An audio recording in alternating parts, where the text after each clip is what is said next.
Hi everyone, it's Mr. B, and we had just finished up with the activity of how many bears can live in the forest. And so we're going to talk a little bit about what we did today and some of the important terms that you need to be aware of. The first thing that I want to talk about is how we set up the activity. So today what we did is we had a group of pieces of paper that each had different amounts of numbers that were on them.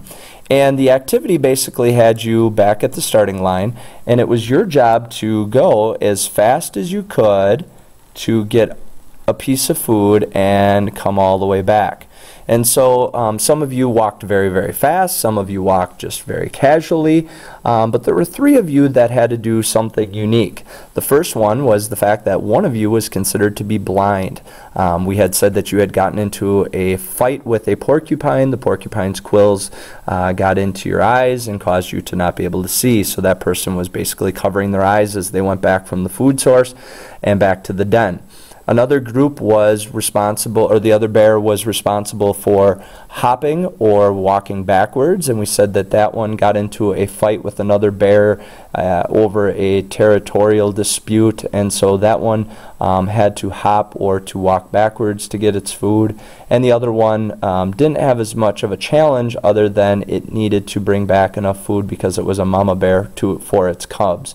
And so that was kind of the activity, and eventually you collected all of the amounts of food and you wrote them down, and we had things like nuts, we had meat, we had berries, we had insects, we had plants.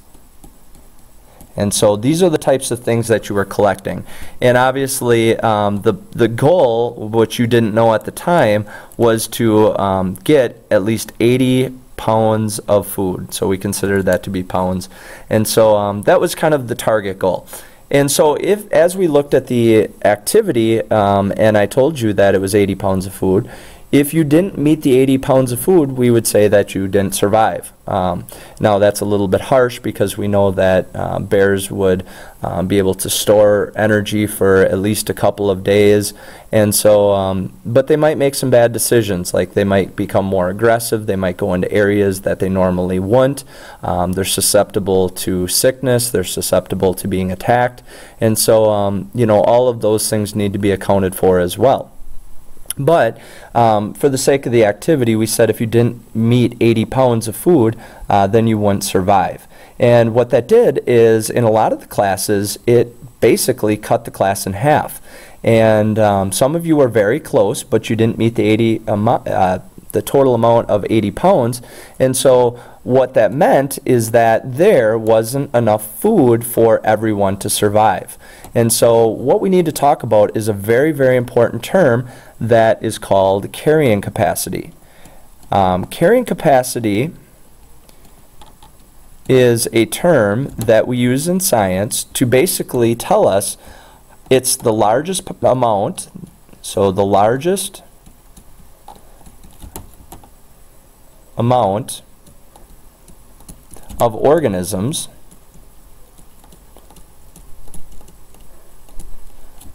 that can live in an area. So we could have figured out how many total bears would have survived, and we would have said that that is the carrying capacity. And so what we could do is we could actually draw a graph of this. So if I was to take and make a graph of this particular activity, and I apologize for the lines not being straight, I'm using the computer to draw these, but if we titled this bears down at the bottom, so bears, and we made the other one food, what we would discover is that the number of bears would continue to go up until it reached a point where the amount of food was no longer able to provide the bears with enough energy or enough food, period. And so what would happen is that the bears would continue to grow until it reached that point. And once it reaches that point, it will not go any higher, because that means that there's just not enough food, and so this would eventually level off and we would see a consistent line that was going straight across, because it's the largest amount of food or water or shelter that's available for the organisms. And so we titled that carrying capacity. It won't go above it. Will it come down? Absolutely, especially if some of the bears are being attacked by other types of animals, or if there's a sickness that would be going through. So yes, it would go down, but for the most part, this hovers right around this line, and so we call that the carrying capacity. Now, there were 3 bears that, as we mentioned before, that aren't able to necessarily they weren't able to do the same things as all of the rest, meaning that one of them was considered to be blind, which they had to cover their eyes, and one of them had to hop or walk backwards. And this limited them from being able to get the food as fast. And so those students really struggled to be able to get it because of the fact that they were limited by something. And we call that a limiting factor. Okay, and a limiting factor in a normal setting is an environmental factor that causes a decrease in population. So it's an environmental factor. So an environmental factor that causes the population to decrease.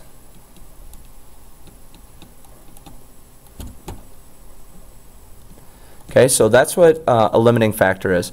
And a lot of times in the environment, it might be the fact that there is a lack of food, or it might be a lack of water, or it might be a lack of the shelter. It might be temperature.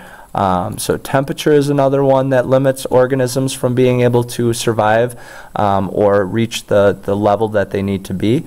And so limiting factor is another important thing. And so this activity really showed us what limiting factors are. So the fact that they weren't able to walk like everyone else, they had their eyes covered for one of it, the people, and the other one had to hop or walk backwards. And so those were limiting factors.